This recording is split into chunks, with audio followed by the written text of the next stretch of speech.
location-based district line solutions. Let's welcome them.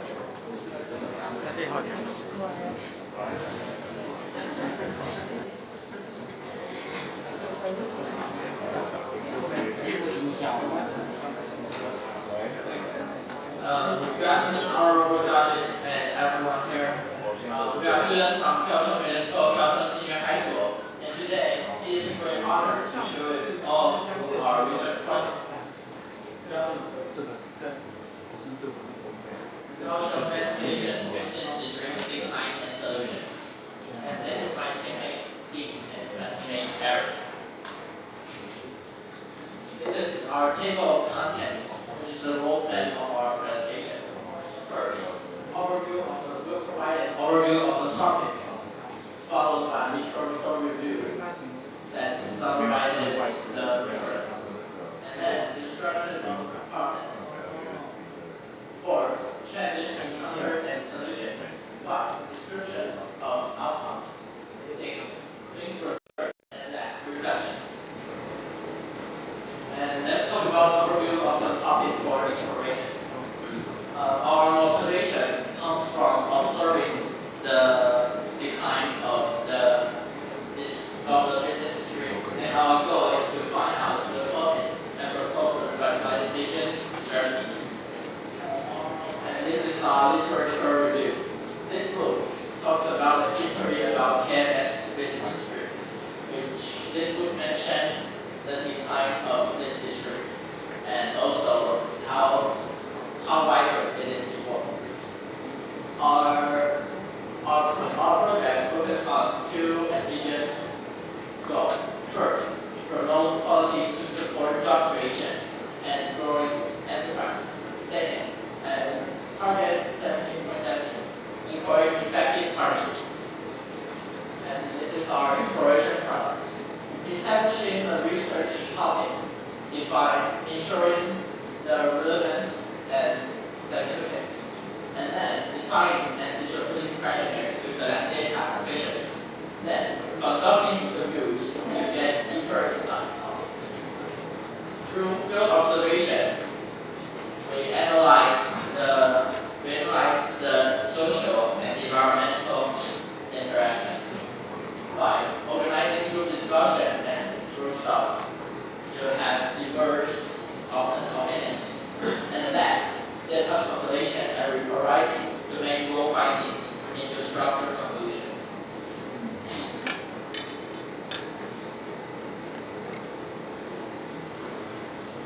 Good. To thoroughly understand the current situation and identify possible solution, we decided to distribute surveys to both shop owners and customers, as well as conduct interview with the local district chief. We distributed questionnaire in 4 main areas, and considering that some shop owners are elderly, we opted to distribute paper questionnaires. In total, we collected 80 responses, and 76 of which were valuable. According to our research surveys, the most pressing issue in Kaohsiung main station business district is the tourist account. Our results show that the number of shops rely on local residents as their main customer base is 25% higher than those dependent on tourists. This indicates that the district originally designed for tourism is now mainly sustained by local. Isn't that ironic? Moreover, up to 97% of shop owners believe the business will continue to worsen, or they may eventually be replaced by other shopping areas or online platform. Well, on the other hand, we still have the good news. That is, shop owners are not simply waiting for change, they are taking action. According to our finding, 33.3% of shop owners now operate online shop in addition to their physical location. What business owners need most from government is clear. Support for digital transformation, enhanced marketing and public exposure, improvements to pedestrians to attract more foot traffic, Next part is about questionnaire for customer, will be introduced by Eric. We also conducted some questionnaires for customers from the data. Right side means satisfied, while left side means dissatisfied. Most customers still think that their products and services are acceptable, but not really satisfied. Besides, their feedback revealed three major problems. First, dirty surroundings, around 20%, including litter, unpleasant smell, and the presence of homeless individuals. Second, poor transportation flow, around 15%, including confusing signage, low red lights, and hard to find parking places. Third, overall atmosphere and public perception, around 10%. Most of the customers think that there is a lack of variety and few appeal to young visitors. Interestingly, when asking for suggestions, most of the customers mentioned that they wanted discounts, around 20%, followed by seasonal events, around 15%, such as food or anime festivals. These suggested that most of the customers are still willing to come here if there's something worth the trip. We also conducted an in-depth interview with the village chief, the one in the middle, who has witnessed the transformation of the Kaohsiung main station. He confirmed that the railway underground project was a turning point. Before that, passengers had to stop to shop or eat at the above-ground station. However, they decided to transfer to the MRT underground, passing the service entirely. He said that two buildings next to Kaohsiung main station remain vacant. These could be the opportunities. He suggested concerts or big events to attract more customers, but he also said that limited transport makes big events harder.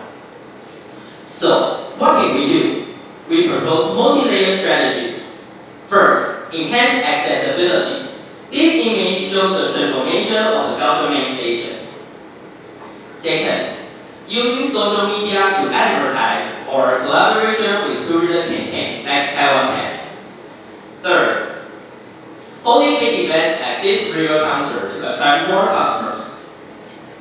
Last, improve cleanliness and safety. Ask government and social groups to clean the environment and renovate the abandoned buildings. And here's our reflections. First, areas of improvement. Though the topic is meaningful, it is hard to explain due to limited data.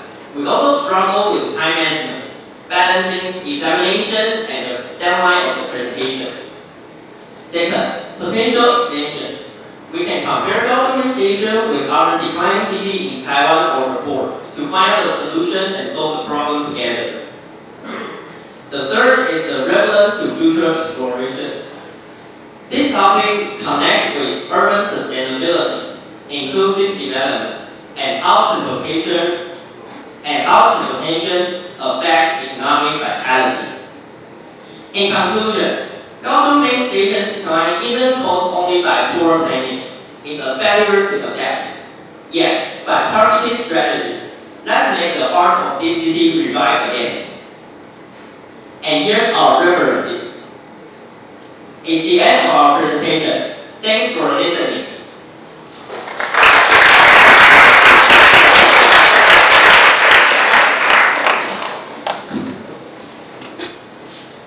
Thank you for your wonderful presentation. Next up, we're going to invite students from National Chao-Chou Senior High School. They're going to talk about a brief analysis of the current development of Taiwanese opera, taking the audio, for example.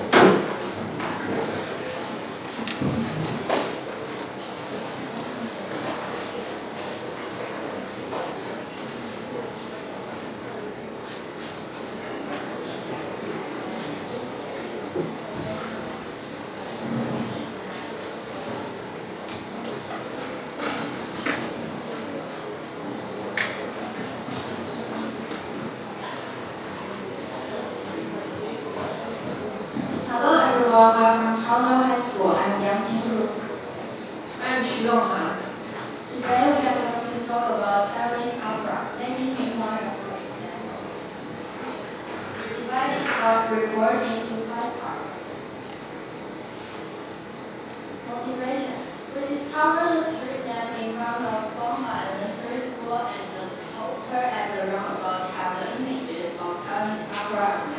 So we want to find the relation between Taiwanese opera and Chao-Chou culture. Exploration process. After we discovered the street views, we reviewed the literature and established three purposes of our study. The first is Southern Taiwan's view on Taiwanese opera. The second is how Chao-Chou township promotes Taiwanese opera. The third is passing down and developing of Taiwanese opera culture. And we designed a questionnaire. After that, we had an interview. The interview includes the director of Chao-Chou Township Culture Institute and the head of Ming School. Summarizing the above, we have sorted out our research results.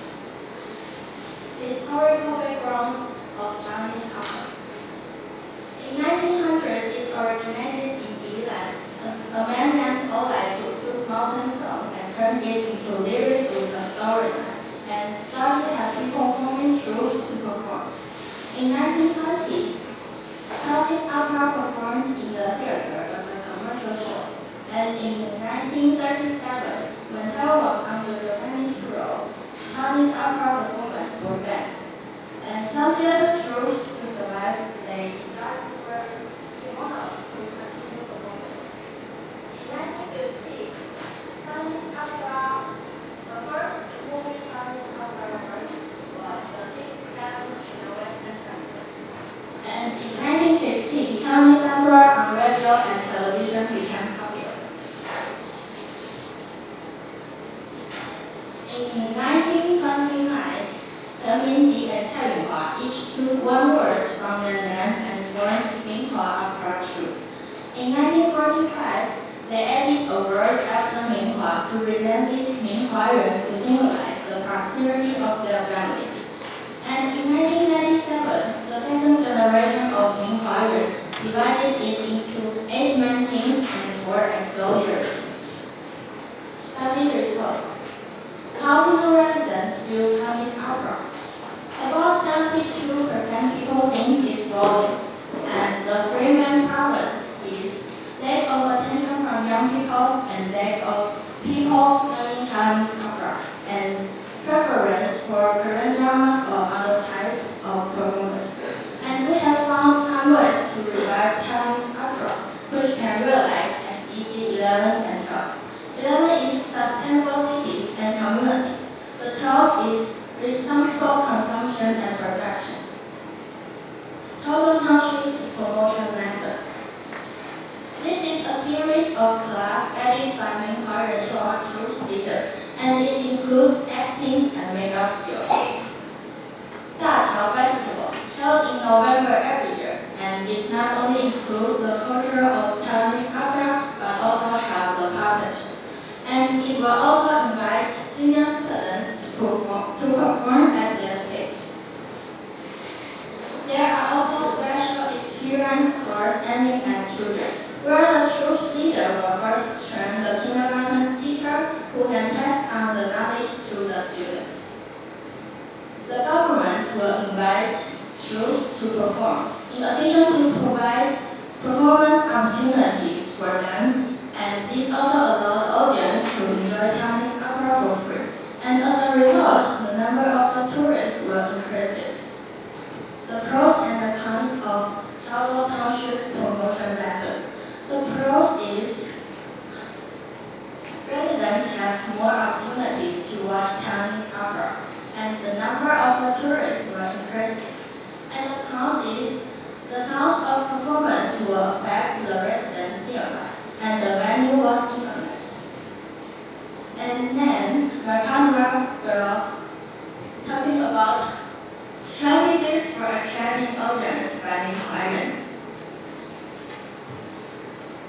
Based on an interview with the head of Chao-Chou, to summarize three strategies to attract audiences. The first method, outdoor performances, which are the most common type of show. During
innovative Taiwanese offers from the head of Chao-Chou.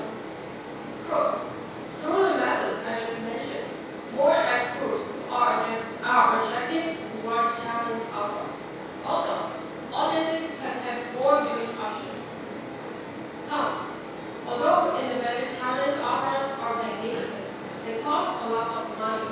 This makes it difficult for small Taiwanese opera groups to explore new areas. Conclusions and suggestions. Most people in southern Taiwan think Taiwanese opera is declining. Then we find strategies from Chao-Chou government and Ming to revive Taiwanese operas. These solutions are also one of the practical ways to realize SDGs 11 and 12. A feasible promotion for Taiwanese opera in the future. First, general questionnaires. Most people can't understand Taiwanese. If Chinese and Hakka can be added into Taiwanese operas, more people may be more willing to watch them. Second, people like to watch short videos on TikTok or YouTube. Uploading the performance clips can increase the possibility for people to watch Taiwanese operas. Third, design a game which integrates with Taiwanese opera class, where players can experience the Taiwanese opera costume. Fifth, schools can invite the Taiwanese opera workers to have a speech on campus. Also, school performing classes can include Taiwanese operas. In this way, students can know more about this culture. Talking about so many strategies to revive Taiwanese operas, we can take actions to support them. First, watch Taiwanese operas. They won't disappear when there's your audiences. Second, buy tickets to the field. Third, take the Taiwanese opera courses. Next, follow the official websites. The groups will post their schedule on the websites to let the audiences know. That is the end of our presentations. Thank you for listening.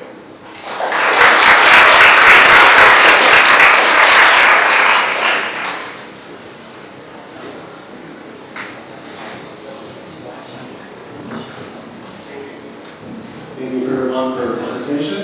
And before we have our tea break, let's have our last group of this session. Let's invite students from National Taiwan Senior High School. They're going to talk about ensuring environmental sustainability, application with urban wind turbines.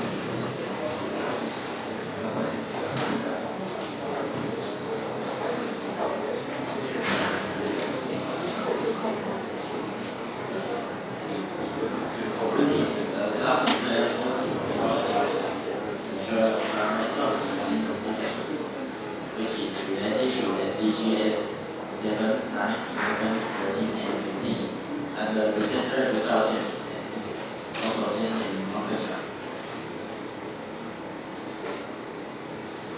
let me begin by introducing the structure of today's presentation. Motivation. Why we started this research. The status quo. What's happening around us. Political axis being provided. How it works. Questionnaire result. What people think and conclusion and actions. What steps we can take next. Let's look at the motivation. First, the depletion of fossil fuels. Worlds have depended on oil and gas for a long time, and these resources are running out and getting harder to access. Second, pollution and waste. Fossil fuel combustion leads to serious air pollution and contributes heavily to global warming. Third, the urgent need of renewable energy. We must find clean and sustainable alternative. Among many types of wind turbines, vertical axis wind turbines have special advantages. They are compact, they can handle different wind direction, and they are especially suitable for installation in urban areas. Now let's take a look at the status quo. The chart shows Taiwan's energy generation mix in 2024. As you can see, the majority of energy came from natural gas and coal, which is over 80%. According to the Taiwanese government, Taiwan relies on imports over 98% of its energy. As a nation with limited domestic energy great dependence not only poses risk to energy security, but also contributes noteworthy to carbon emissions, making it harder for Taiwan to meet its climate goals. Given these concerns, transitioning to a cleaner and more sustainable energy has become increasingly urgent. Among the various renewable options, wind energy stands out as a promising alternative. Let's now take a closer look at the advantages and challenges of wind energy. On the one hand, wind energy produces scarce emission during operation, making it an environmentally friendly option. The graph shows that wind energy only produces 4 tons of carbon dioxide equivalent per gigawatt hour. It also offers a high energy return on investment. Energy return on investment, which means that the energy generated from the wind turbines divided by the energy used to build and maintain it. You can see from the graph that only hydro and nuclear sometimes exceed wind, meaning the energy generated from the turbine is significantly outweighs the energy used to build and maintain it. On the other hand, wind energy also faces several challenges. First, intermittency. Since wind doesn't blow consistently, it can lead to fluctuations in energy supply. The graph shows Taiwan's wind power generation per month in 2024. Due to the strong northeast monsoon, you can see that wind power generation during winter is over 70%, but summer period is obviously lower. Additionally, wildlife concerns. According to a research from U.S. Fish and Wildlife Services, turbines are estimated to kill 500,000 birds annually, especially raptors like eagles and hawks. Okay, next I'm going to show you what is vertical axis wind turbine.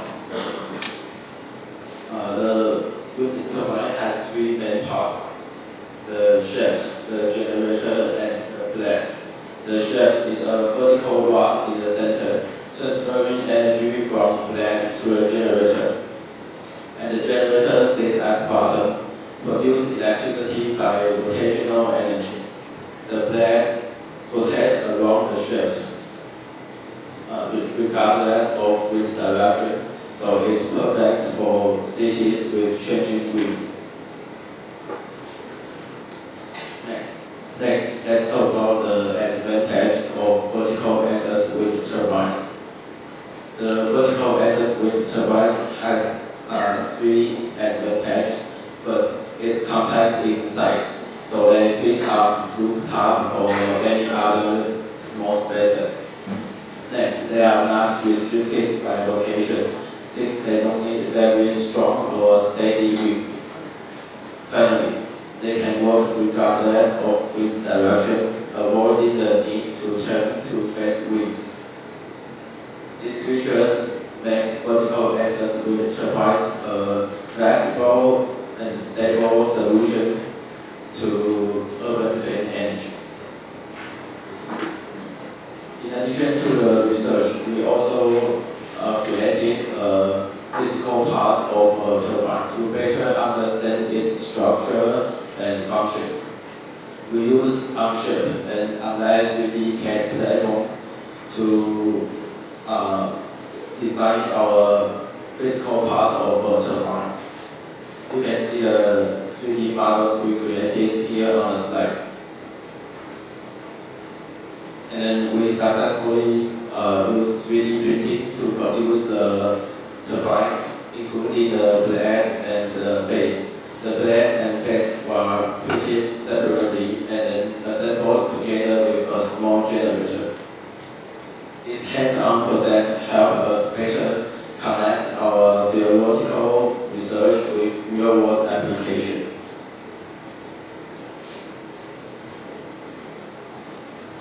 To explore public opinion, we conducted a survey. First, we asked users about the installation of vertical axis wind turbines in urban areas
To sum up, our motivation stems from growing concerns over air pollution and energy dependence. Taiwan's current energy mix heavily reliant on fossil fuels not only threatens environmental sustainability but also public health. Through our exploration through vertical axis wind turbines and the results of our questionnaire, it is clear that wind turbines, especially in urban environments, are both potential and public interest. Moving forward, we propose the three following actions. First, to promote urban wind energy initiatives. Encouraging the integration of wind energy, especially vertical axis wind turbines, in city planning and green building designs. Second, pay attention to public willingness. Use surveys and public forums to understand citizens' concerns. And the last, advocate with the public. Increasing awareness through increasing the awareness through educational campaigns that highlights the benefits of renewable energy. Following these steps, we can move forward to a healthier and more energy resilient future. This is our presentation. Thanks for listening.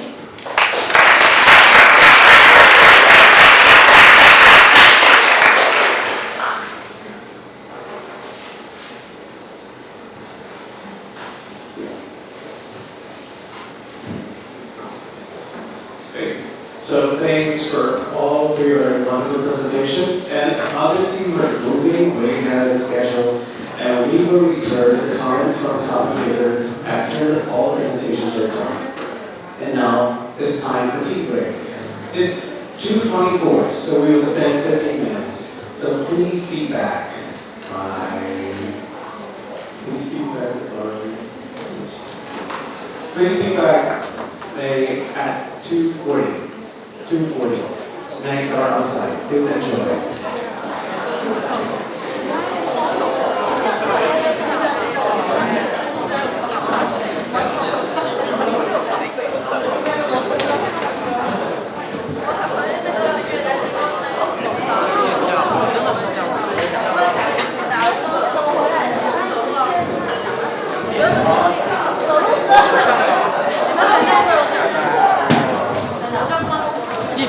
记得切那个。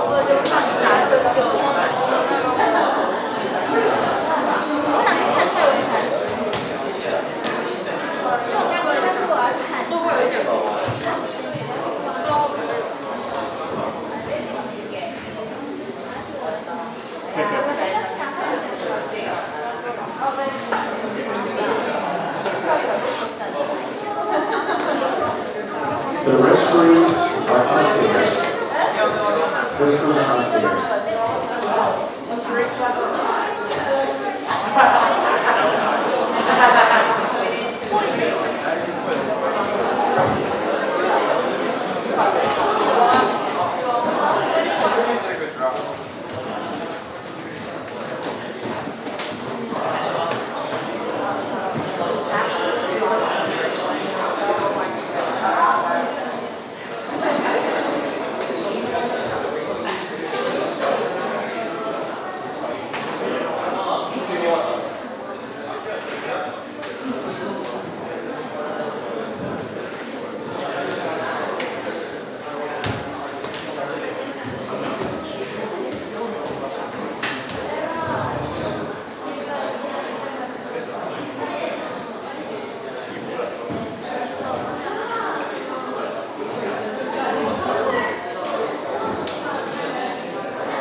盛り上げよう。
没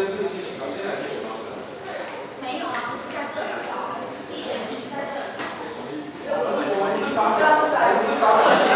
在旁边的嘛？对啊，我就说，哎呀，是旁边的啦。可是要以正发表的学生为主吧。所以是这样的。后面还有目前看起来是没有，对，他们是都离开了吗？因为有些好像会说，我想一下，他应该会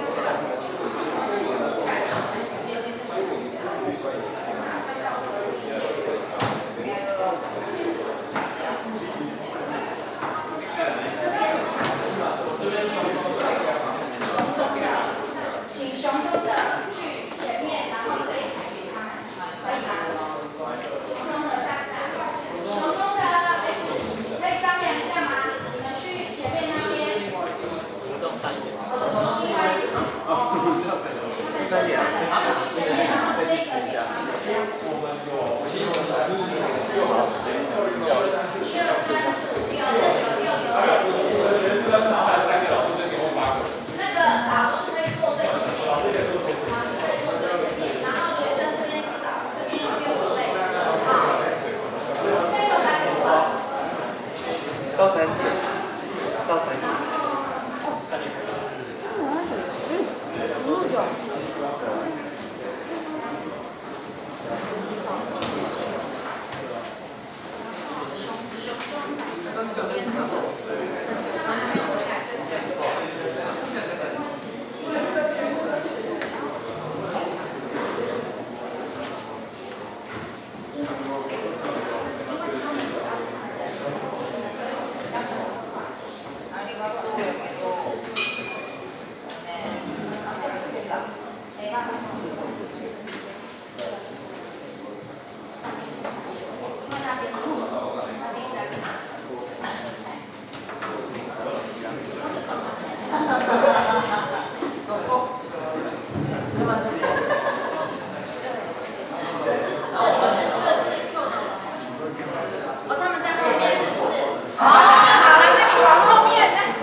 又一德拉哎，下班都电都电不用，所以你要饮料吗？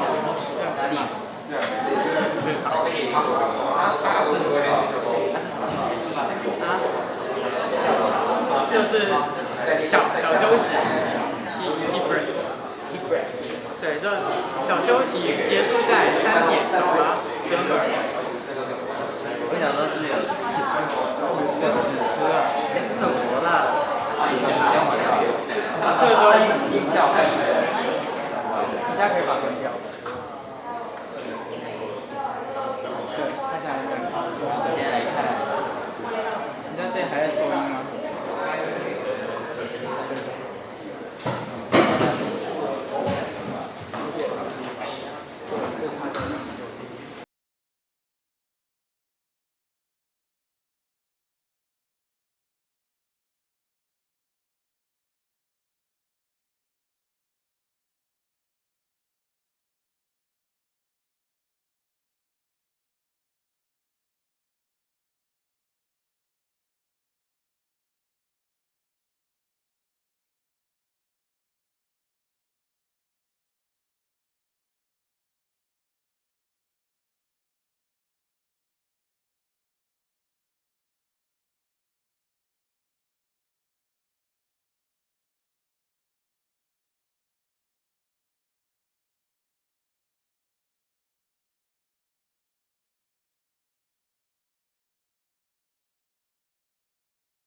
这角色其实以蓝方的搜寻来讲也是可以接受，因为毕竟他还可以错位。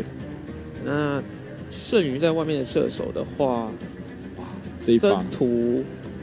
你看包5这一把的 VP 就跟之前的包3很不一样。这角色其实以蓝方的搜寻来讲也是可以接受，因为毕竟他还可以错位角色，所以导致于现在有很多剩余在外面的射手的话，在外面，然后这个角色只有EA的。你看包5这一把的 VP 就跟之前的包3很不一样。这角色其实以蓝方的搜寻来讲也是可以接受，因为毕竟他还可以错位角色，所以导致于现在有很多剩余在外面的射手的话，然后这个角色只有EA的。你看包5这一把的 VP 就跟之前的包3很不一样。这角色其实以蓝方的搜寻来讲也是可以接受，因为毕竟他还可以错位角色，所以导致于现在有很多剩余在外面的射手的话，然后这个角色只有EA的。你看包5这一把的 VP 就跟之前的包3很不一样。这角色其实以蓝方的搜寻来讲也是可以接受，因为毕竟他还可以错位角色，所以导致于现在有剩余在外面的射手的话，这个角色只有EA的。你看包5这一把的 VP 就跟。It was 25 million. 25 million. But 2030, it will be 45 million. So the demand of the tourism industry will expand more. Also, it has detrimental effect on some cities in Japan. For example, in Kyoto City, terrible congestion of Kyoto City bus and contaminations that are arising from littering and noise pollution are already happened. So, as a summary, foreign tourists will probably visit Japan more and more, and Kyoto and Osaka are struggling with over-tourism. So the important factor is showing the hidden gems of how it can bring visitors of Kyoto and Osaka to prevent over-tourism. It's made us realize something important. Kobe may not have enough tourists, but that's not necessarily a bad thing. In fact, it gives the city a chance to grow sustainability, avoiding the making mistake of its neighbors. Next, we'll look at international travel purposes. A survey conducted by PR Time in 2022 were asked for Chinese tourists, the largest group offering visitors, what they wanted to do in Japan. Their top 5 answers were visit famous places, enjoy nature and landscape, shopping, go to a hot spring, enjoy Japanese food and sake.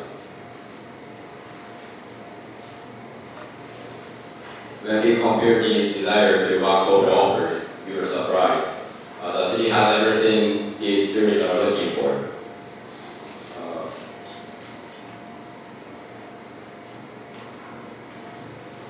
The Arimon is one of the oldest hot springs. Chinatown offers unique outdoor experience and food. The Rock Mountains and Mount Meyer offer hiking and panoramic views. Kobe beef and sake from Nara district are globally recognized. The problem isn't that Kobe lacks appeal. It's that the rest of the world doesn't know about it. In the past, the city has run small-scale campaigns such as inviting influencers from overseas to promote Kobe beef and sake. While these efforts are commendable, they haven't been enough to change Kobe image on the international stage. So our group came up with a concrete proposal to come up with a plan for foreign tourists. Making a model route in Kobe City for foreign tourists. This includes a facility that lends hiking gear, hosting a tour around the Rockville area. It also meets the desires of some foreign tourists by including multilingual signs and support.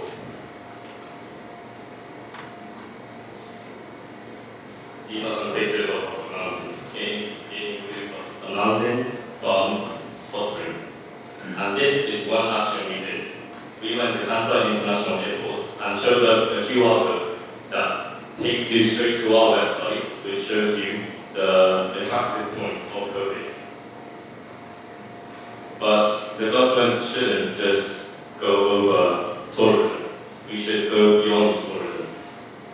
For the future, we should interview workers at city halls to gain expert knowledge, Promoting ways to associate with large cities such as Osaka and Kyoto are necessary for the growth of economic development in Kobe. Also, thinking of ways to encourage foreign tourists to understand the charm points of Kobe City, like we have acted in Kansai International Airport. These are the references. Thank you very much for listening.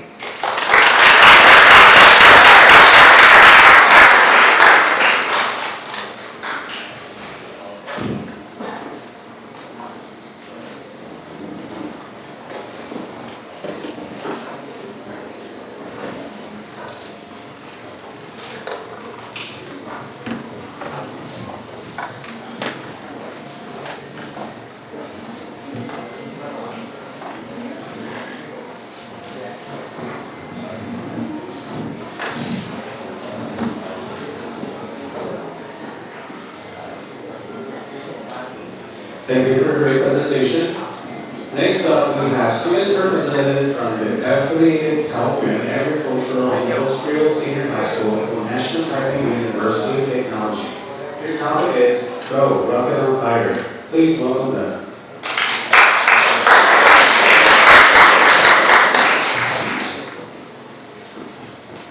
Good afternoon, everyone. My name is Yeung. We are excited to present our project, Go, Rocket on Fire. This project was an amazing hands-on experience. We were proud to actually build a 40-functional rocket in hand. The industrial managers had a chance to directly apply what we learned, like manufacturing, material selection, and system design. We were fully involved in making and building the rocket world, which connects with Taiwan's progress in technology and engineering, as well as the global trend towards innovation. This project also supports STEM education and helps improve learning quality. In the future, rockets like this will also be used to monitor land and oceans. Designing a rocket requires research, CAD simulation, testing, and optimization, all while carefully considering materials and resources, which are key skills for engineering. The rocket technology can also help us study climate change by collecting data on environmental changes, supporting the global effort to better explore and understand our planet and the universe. So why we give it a try? Because some team members were initially drawn to the project by childhood memories of experimenting with bubble rockets, sparking a deeper interest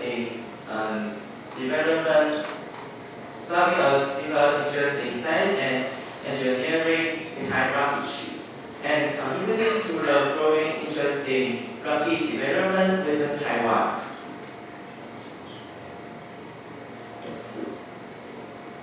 So, alright, I'm going to talk about the process and outcomes. This is how we build and test our rocket. And we broke it down into 4 parts. Firstly is the research and design. And secondly is the simulation and calculations. Next is the manufacturing and assembly. Next is test and improvement.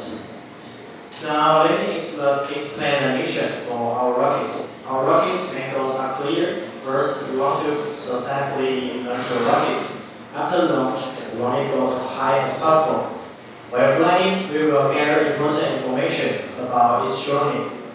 Then we hope the parachute will get to place to help it come down slowly. Finally, our aim is to land the rocket safely in the ocean to be retrieved. During research and design phase, we use different types of software to design our rocket and simulate flight data. We also attend a workshop hosted by the organizer of this rocket competition, where we learn a lot about the principles and science behind rockets. To make sure our rocket will be safe and functional, we have run simulation using OpenRocket. After simulating everything, it was time to build it for real. So we've used various machines like milling machines and lathes to make a part. At first, we didn't know how to use then how to use the machines. So after asking our teacher for guidance, we know how to use them by ourselves. Once everything is built, it's time to see if our work can actually work. So we've tried various tests. For example, the jet test on the gas cylinder and a function test on the circuit board. And then let's move on to challenges and problem solving. One is technical problems. It's harder than we thought when we are designing a parachute because we need to see all parts of the rockets to make sure our parachutes work well. And then we also have no money and resources, so we need to calculate every part accurately. And then we also research a lot online, and we had a discussion every week. And to talk about the sponsor, I think this project really teaches us good things about finding exposures and connections and business social skills. We are proud to share that we found MediaTek found this sponsor this around 30,000 NT dollars. And recently we gave us presentation to our judges, and we received a lot of comments and feedbacks from maybe other teams or judges to make sure if our rockets meets all the requirements and what kind of change we should do. And to talk about our learning outcomes, we think our rockets, how rockets help aerospace growth. And we know we have used green materials and retrieval devices to be eco-friendly. We know our duty is to protect the environment. So when we design the rockets, we will avoid the waste. And then all the data will be collected when we launch the rockets, like how high it passes and it goes. And then this data can be used on maybe science study or something else. Okay, let's talk about the reflections. First is, we need to get better at managing our time. Finishing work done at less time, and then never feels very rushed. So next time we should plan earlier and stick to our schedule. And also, everyone on the team should be responsible for their own work and finish it on time. And the team leader needs to talk more and help out, especially with making design choices and solve the harder problems. We found really difficult in this project, and he told us how to solve problems better. Let's talk about next. We learned many new skills during this project. We learned how to do 3D models for testing, and learned how to use the machine coding to shape the materials, and also learned how to write and design the code for an artist system. At first, it seems very difficult, but breaking it into a smaller step, it helps a lot. We got real experience in different areas like making things and computer designs, and will be very helpful for future projects. Last but not least, this project taught us a lot. It taught us not only about the technical stuff, but also how to work better as a team. Working with hardware showed us that using different tools like AI or research papers is really important if you want to get the accurate and high quality results. And the whole process, from brainstorming the idea to actually building and testing it helps shape how we approach the future project. And we also see how important communication and teamwork are. And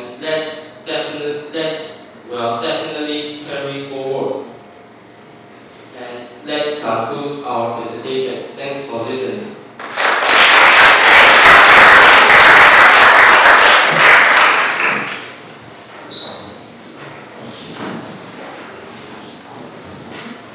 Thank you for your wonderful presentation.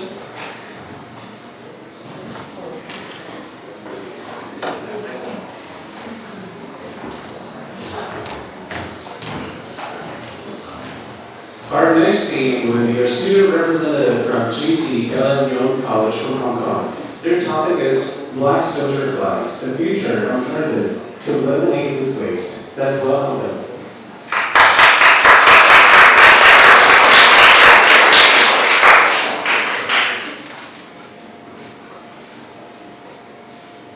Good afternoon, everyone. We are from GT College and we are going to present the short alternative to eliminate food waste. So first, let's discuss about the current problems and solutions. So in Hong Kong, essentially, there are 3,300 tons of food waste being disposed of daily, which is equivalent to 100,000 buses that can carry 200 people each. So yes, the problem is actually severe, and so we have some solutions to that. First, we have the mascot called the big waster, and as you can see, the results of using the promotion wasn't effective, as in 1920 century, the amount of food waste decreases significantly. And we have another one, for donation. We have been supporting governmental organizations to run some food recovery projects. However, the companies are not willing to join, as they are worried about their product liability. And lastly, we have the public collection scheme, which is also run by the EPD.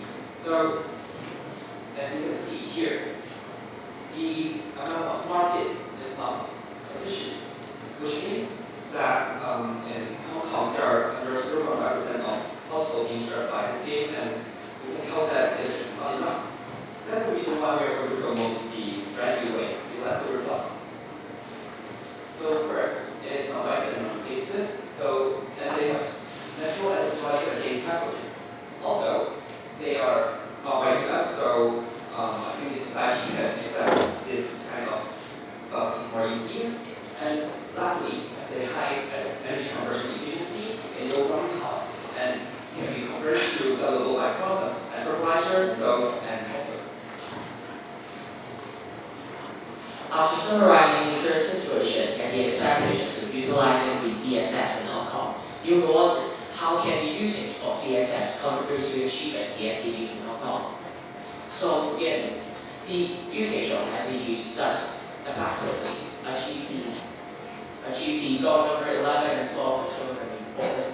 And by the production of the byproducts and the construction of the related companies and factories, the economic development of Hong Kong will be enhanced, and also more workers will be provided more job opportunities and working, as well as the amount of food waste can be directly reduced by using DSF and by participating in our recycling fund.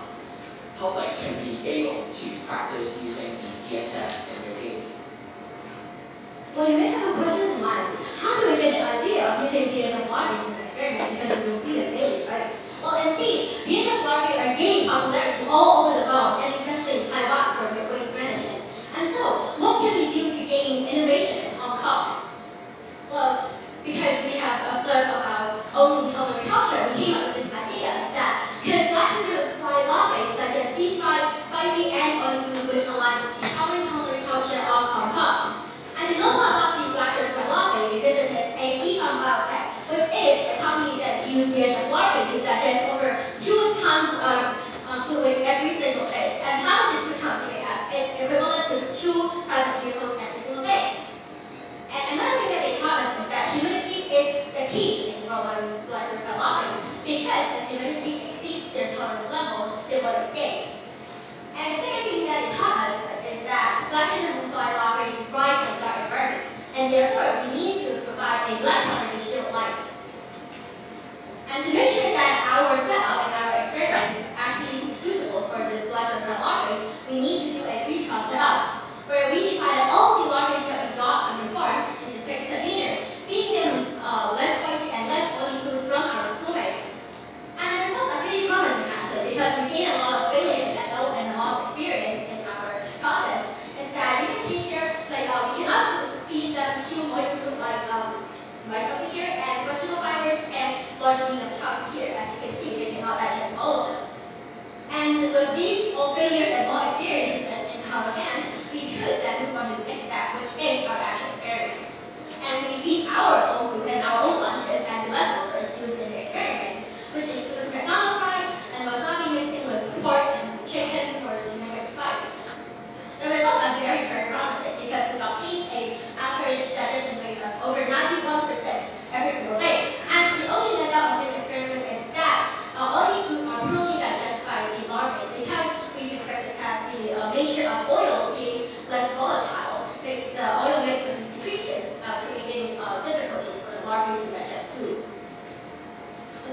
tsunami film mentioned above, there were also multiple problems that came up as well. The first being the temperature of Hong Kong. The average temperature of Hong Kong during February was around 14 to 18 degrees, as seen here.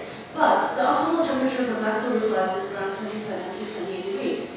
To combat this, we put heat packets all over the enclosure to prevent them from hibernating. Second was the scent. Due to the food that we fed them, there was a rotting odor that started to emerge.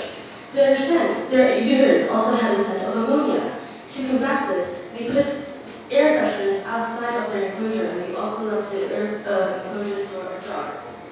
Finally, was the moisture and humidity. Due to the viscosity of the foods we fed them, the moisture content had actually gotten too high, resulting into some of the BSFs getting stuck while others were escaping. To combat this, we layered cheesecloth on top of their enclosure to prevent them from escaping. We also evaporated some of the sauces before feeding them to reduce the total moisture content. So, seeing this, we can actually conclude that BSF can indeed digest Hong Kong cuisine, but the temperature and moisture could see some adjustments. Seeing this positive result, we can start the large-scale implementation of BSFs in our two-step plan. First, we educate companies and civilians about the benefits of BSFs. Then, we can start planning the resources, funding, and area needed. The first part of our plan, we first try to introduce luxury flies to our students at our schools to develop their interest and change the stereotype of luxury flies. We are sending questionnaire to students before and after the educational assembly to investigate the views of luxury flies. Here are some questions of the questionnaire in question 1, 4, and 7.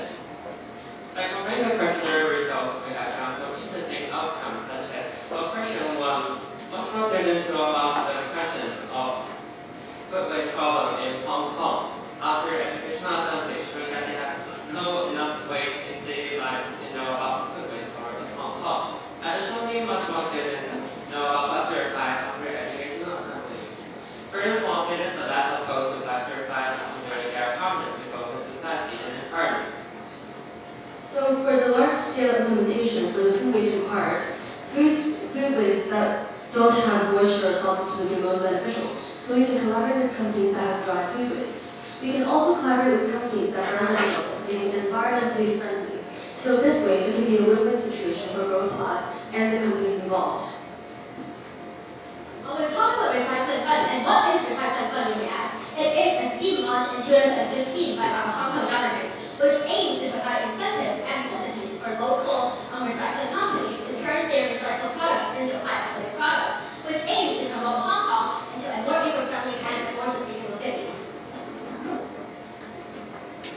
The current plan of food waste recycling in Hong Kong now is to collect food waste in public housing using food waste disposal machines and send them directly to all parks. This has a lot of disadvantages, including high transportation costs and inefficiency of recycling food waste. Therefore, we have a new plan of recycling food waste by using luxury flies. By using luxury flies, we can collect food waste from restaurants and send them to different food waste factories using luxury flies to digest them. This can lower the transportation costs and also by using the dead bodies of luxury flies to produce products which can be economic value. Yuan, you wonder how can our research results assist the future development of the human society? As we did, after we developed the BSF industry, the economic development will be enhanced, and the citizens can enjoy a better and more decent living environment with less food waste existing in their communities.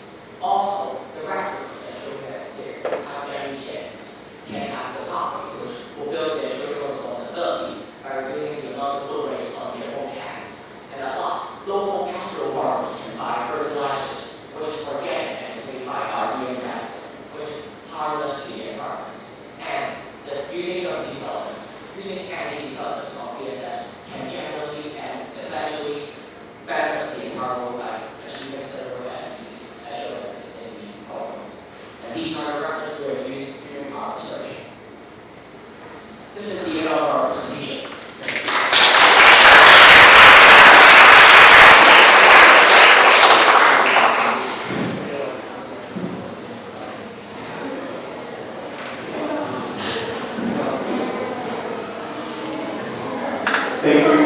impressive presentation.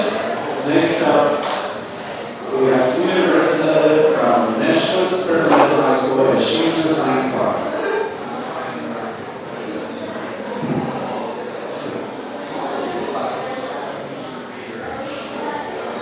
Please welcome up.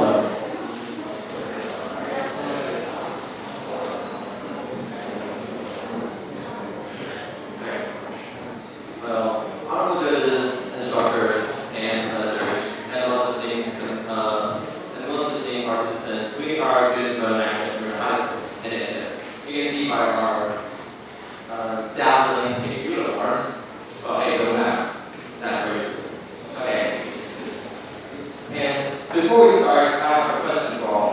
What if everything in life comes with a price? Like, there's a limit in anything in your life. Kind of figure out where the side of it. But instead, this price is not in money, does not harm your wallet.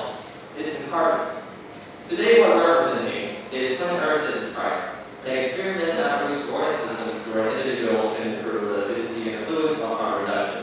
Sounds big, isn't it? Almost like the Earth has finally become accountant, calculating every single gram of carbon dioxide produced and sending us an invoice at the end of the day.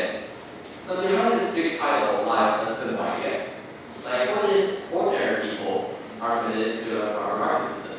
Like countries and the governments, they apply this carbon market system quite non-efficient and hampering their growth. But what if these students, an experiment designed by students and run by students, do in this carbon market system? And today we're going to show who's started along the way. Before diving into the first topics like how we change our economics, let's talk about something we always experience the weather. It has been raining fires that plugs in Taiwanese states, breaking record heats. Honestly, when it's just this topic because we really love carbon markets, no one would wake up and think, oh, I can use my carbon credit today. But when summer feels like living like for a week, well, things change. Let's go over what's been happening. And then, of course, it's global warming. And the problem on this is carbon emissions constantly. So, as a regional high school student, we choose to study a carbon tree. It's a system that will reduce carbon emissions through finance on carbon credits. Great theory, but practice, well, not somewhere doesn't expect it. Emission never goes flip. So, that's where we wonder. Maybe the system needs more than rules. It needs motivation. And as behavioral economics remind us, we do think the very expensive life through overseas, Wi-Fi, or nothing that actually works. So, what if carbon trading becomes twice expensive as what we want to finance? And so, what happened to our carbon trading system? Well, laid off motivation, and what's written in key paper just makes speakers. And because it's too abstract and boring or confusing, would you play a game if the reward is abstract and confusing and boring? No, right? So we need an incentive mechanism to help us fix this problem. And we didn't just make this up, we read academic literature, like study codes systematic assessments of the achieved emissions reduction of carbon progress. It shows us that carbon trading projects often promise more than they deliver.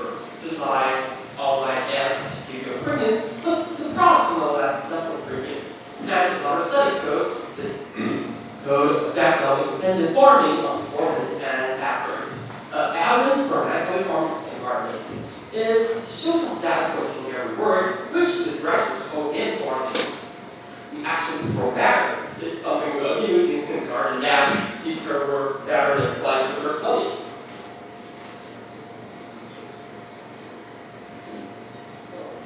Moving to the SDGs-13, now this topic is perfectly connected to SDGs-13, which is climate action. And now we approach this by quantifying our carbon footprints, including how much overseas footprint, how much miles we have traveled, and much else. And then we stimulate the carbon trading market. And last, try to promote carbon reduction. So, you might ask, what's actually this our goal? We want to at least make a dent on carbon emission and also raise environmental awareness at the same time. So, why is this experiment very important? So this experiment can actually help improve carbon trading efficiency and make students think more of the environment instead of their exams. Give the government a fresh idea for sustainable policy and teaches the wonder of behavioral economics. So who benefits from our goal? Well, first of all, students. We're gaining awareness about environmental issues. Then policymakers and enterprises and social organizations. Then we expand into a much larger scale. Maybe they will know about our idea. Maybe they'll know what we are doing. And finally, the goal, the entire environment. It benefits by, if we improve its health, maybe we can have a much better environment to live. And so now, finally, for our experiment design. We divided 20 participants into two groups. Group alpha with assistive material mechanisms and group B with non-assistive mechanisms, also known as reward systems. And the settings are we allocate every participant with 3 kilograms of carbon credits and 10 points per day. And every evening we hold an online training sessions that simulates the carbon trading systems for 2 weeks. And during the sessions like every evening do, the students first report their carbon emissions by completing Google Forms. And then, if those participants have exceeded their 3 kilograms of carbon credits, they have to use their points to buy additional credits from other participants. And the prices are determined between the sellers and the buyers, so it might get kind of crazy. And at the end of the 2 weeks, the 3 winners of Group Alpha will be given awards, like award cash prizes up to $100 to $250. And Group B, well, it just gets in around applause. Problems come pretty fast. We found out that some people just try to hoard their credits and then just sell it at a very high price. And others just give up because they think the rewards is way too less and they don't want to try it out. And plus the 3 kilogram carbon limit is just too hard, too easy to exceed. That it seems like just reading a whole day can make you touch the borderline. So, and also, what's worse is that the credits are even enough for us, for people to trade.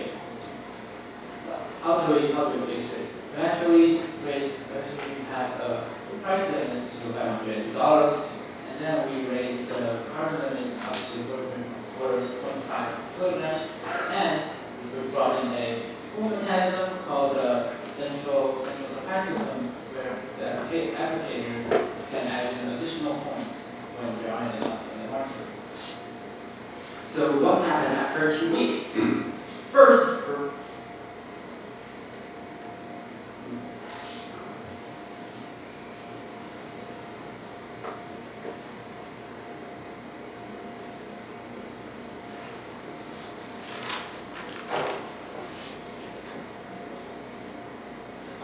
Group B, as we know, which only came with 3 of participation, their carbon emissions up to 740 kilograms.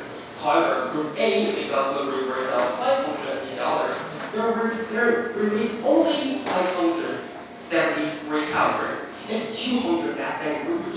That's right, 1 box.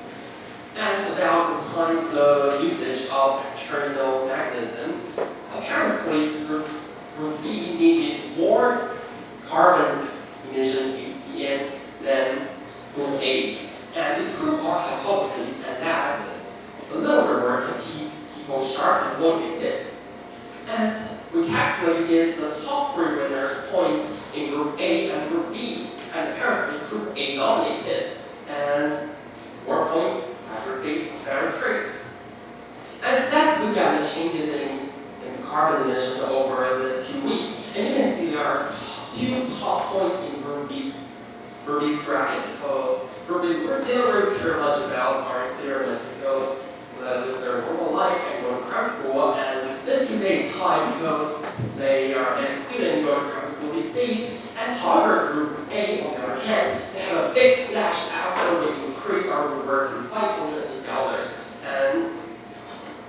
also see in the graphic that on weekends, the drop the carbon emissions and they prove that maybe staying at home and being lazy is good for our planet.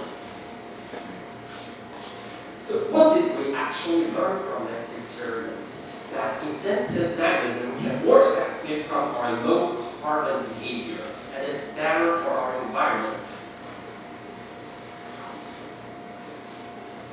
Actually, this system is very good. Is very good for the carbon market, and it's for carbon markets, and they can encourage companies to be greener, and then it can make people just care more about the environment than before. And in the national stage, this system is able to help guide policy and gain attention. Also, this could help countries work together and cooperate.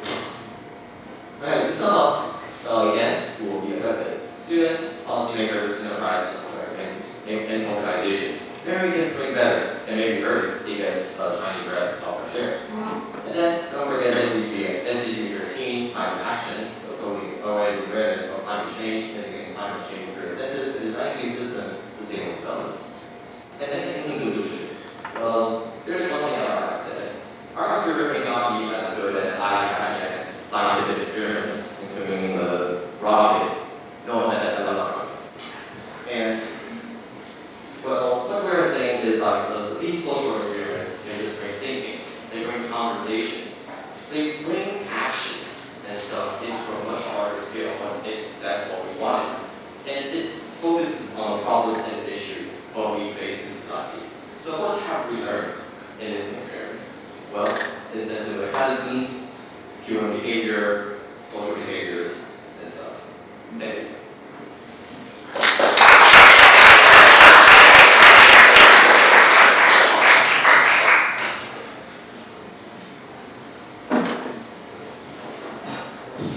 Thank you for your impressive presentation. Now we are going to have our last presentation for today. We have a representative from Toba High School from Japan. Their topic is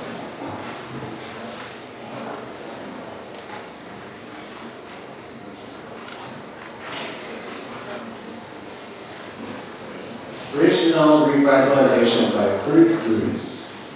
Let's welcome them.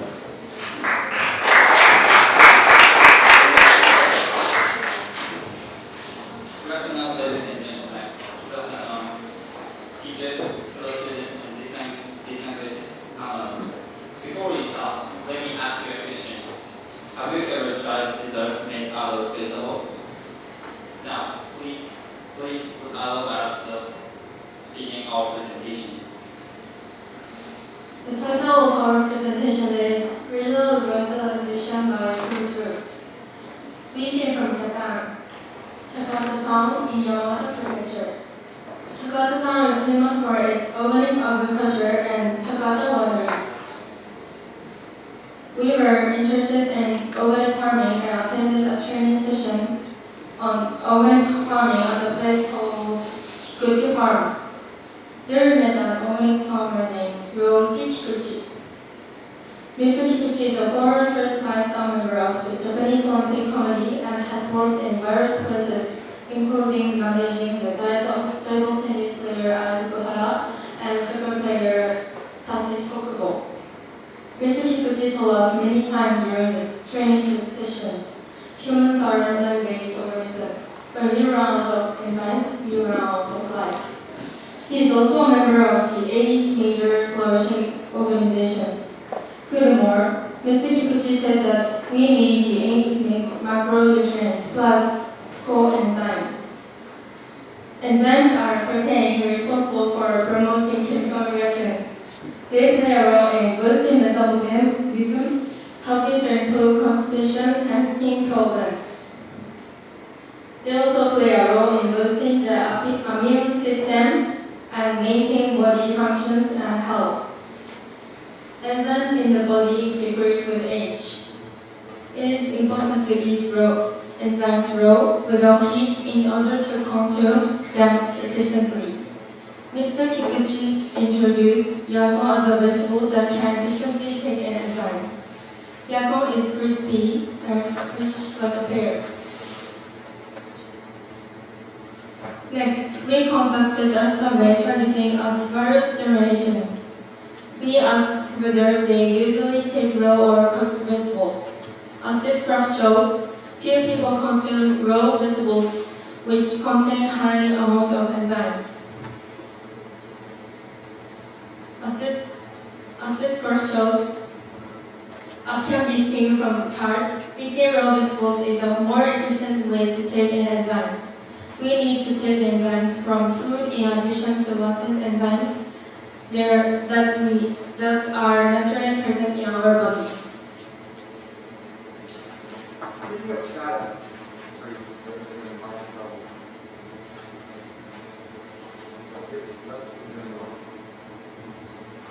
Speaking of Chinatown, various problems. One is that there is a gap between the residents and the town government in terms of perceived attractiveness. Another is that depopulation is occurring due to the lack of U-turns, and the town's attractiveness is not being fully utilized due to the lack of cooperation between the various districts. In other words, there is a problem in the community aspect. With these problems, the ultimate goal of regional revitalization, as stated in the title, cannot be achieved. Therefore, it is necessary to solve these problems at the same time. Therefore, we came up with a project to connect farmers and businesses using the charm of the town to develop products. In other words, we are promoting the sixth industrialization. We also aim to create a healthy city. Our definition of the sixth industry is as follows. Production, processing, distribution, and sales are all interconnected. If any one of them is missing, it will not work. Without unique ideas and initiatives based on risk diversification, the local industry will not grow and will not lead to the sixth industry. Therefore, it is important to consider how we add balance to the products we develop. What we mean by health here is something like well-being, which, according to the WHO, does not mean not being sick or weak, but being physically, mentally, and socially fulfilled. We also thought that the best way to satisfy the following three conditions would be to develop a sweet product. At this point, we also had a big desire to find a local confectionery store that would be supportive of regional revitalization. In the process of product development, we met with a pioneering industry worker, Mr. Kikuchi. To our delight, we had a series of encounters with secondary industry workers. One such encounter was with Kyoto Izumiya, a local confectionery store. Kyoto Izumiya is a confectionery store with a history of more than 100 years and is actively involved in regional development. It also uses mainly local ingredients. These are exactly the characteristics we were looking for. We decided to work with Kyoto Izumiya to develop a sweet product using Mr. Kikuchi's yakoni. The action plan is as follows.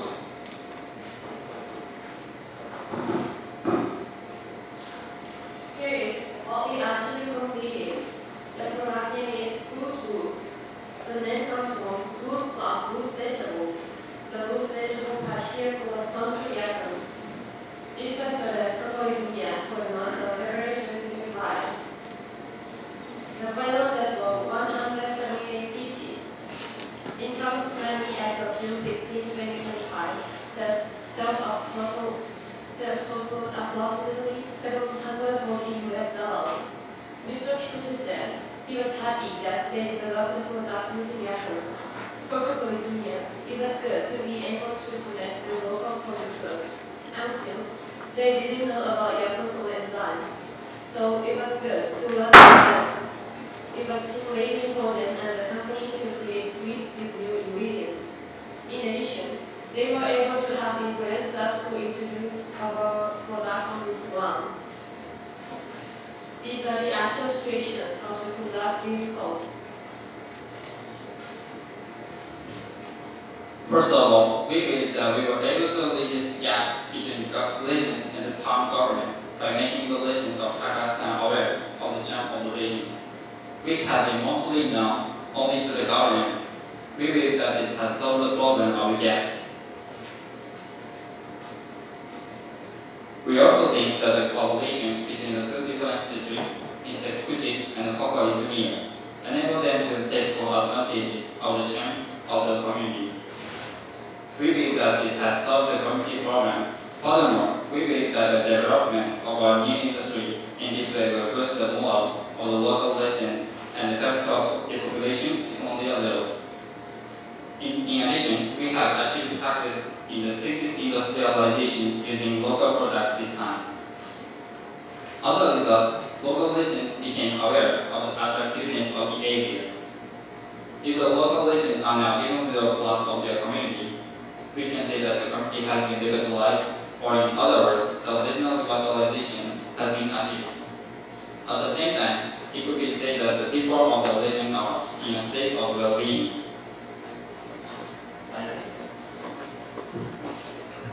Finally, as a perspective, how can we continue 60s industrialization, which tends to be a one-shot affair? Also, the ingredients in produce themselves are not very healthy, which means that the ingredients need to be reviewed. The messages are as follows. Thank you for your attention.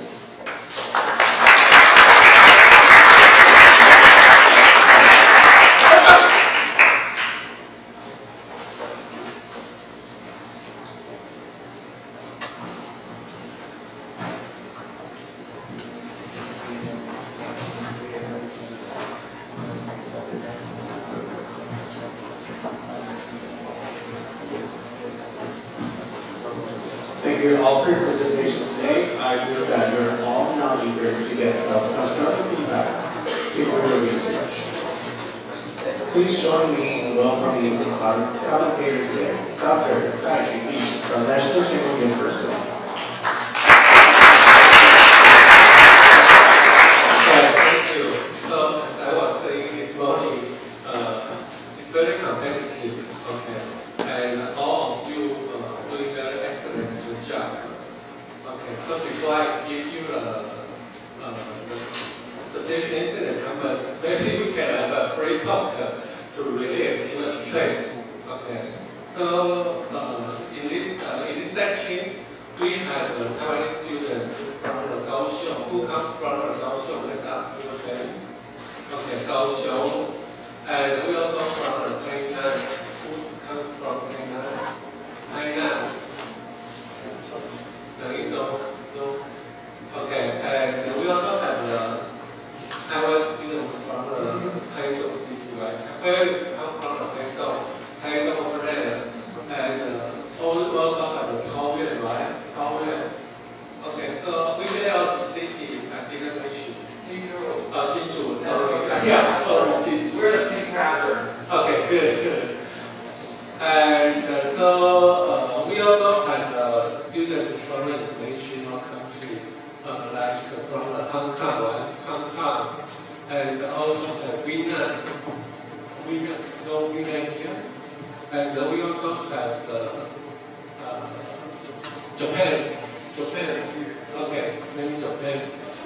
These students, and we also have from Thailand, right? Anyone from Thailand here? No, and also, which else country? Malaysia, okay, it's only here. Okay, so I would like to say that because all of you can speak English very well, that's very good. Okay, so because it's very good chance and a good opportunity, all of you to stay in this sections or participate in this international students conference. So I do suggest you is to try to make many friends, many international friendships here. Okay, this is very important for you in senior high school to build up the international friendship. It's very important. Okay, as built up my international friendship when I was studying PhD, like over 30 years old. So now you are below the 20 years old. So it's very important for you to make good friends by the international friendship, to build up the international friendship. I know, for example, like the 新竹科学实验中学 students stick together, right? So that you have to try to make more friends here. Just only today, because as Taiwanese students tomorrow they are not going to participate in this common student sections. So tonight, when we have dinner or maybe have a break, try to know if more international students here. Okay, this is I think their suggestions. This suggestion is more important than the professional suggestions. Okay, and the second thing is that can you still memories where do I come from, which university? Chengdu University. Okay, and the Chengdu University is next to the Tainan, the first grade high school. Okay, and tomorrow we are going to meet. Okay, if you are home to participate the second term, because tomorrow you are going to the Cultural Social Science of the National University, and I am the dean of the Cultural Social Science. So tomorrow we have already provided like a class and some different activity for you to visit, for your visiting us. Okay, so tomorrow we are going to see you again. And the National University in Taiwan is ranked the second best university. And so even you are the Taiwanese students or you are international students, who do sincere wish you can, if you have a chance, you can come to study in the National University. And the Cultural Social Science of the National University, we have law, and we have economics, and we also have political science, and also have psychology. Okay, so we welcome, sincerely welcome if you have a chance to study in the SDGs social science. Okay, and for professional suggestions, as I was saying that, you can do a very good job. Okay, but when you're talking about relations, I sincerely wish you can try to find any statistics and data from very important from the government website, or you can find a very professional motivation. You can cite any professional journal article to support your research idea. And for this section, I think you guys are very excellent because many things talking about the city you are living. So you see the weakness of the city you are living. So this is like we are saying this is like the social responsibility. Okay. So very good because in the college, in the university, we are always saying that university social responsibility is very important. But now we are just in the senior high school, we already see the importance of social responsibility. That's very interesting. And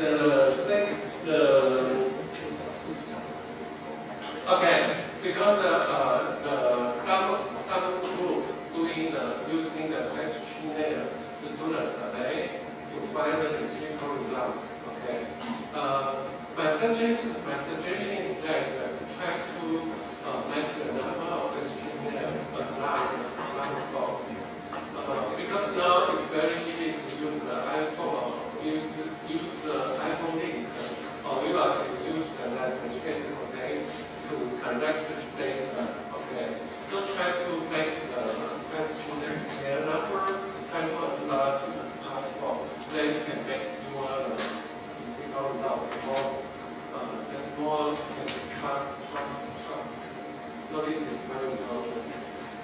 again, you are very excellent. And remember that after tea break, what I go to do, talk to the other countries' students and try to make international students to build up the international friendship. It's very important. Okay, thank you.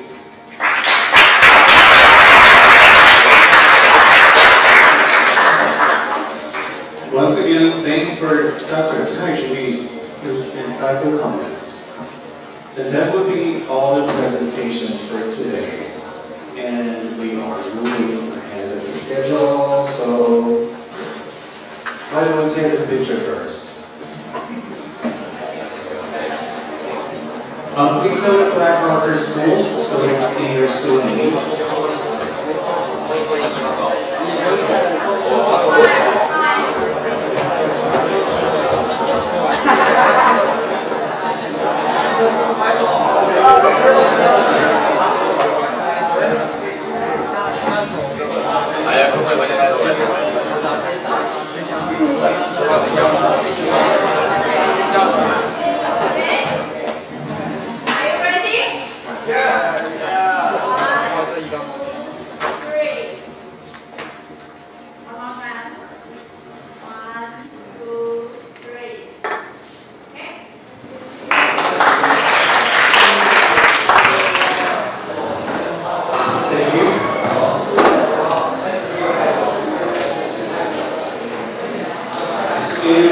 According to the schedule,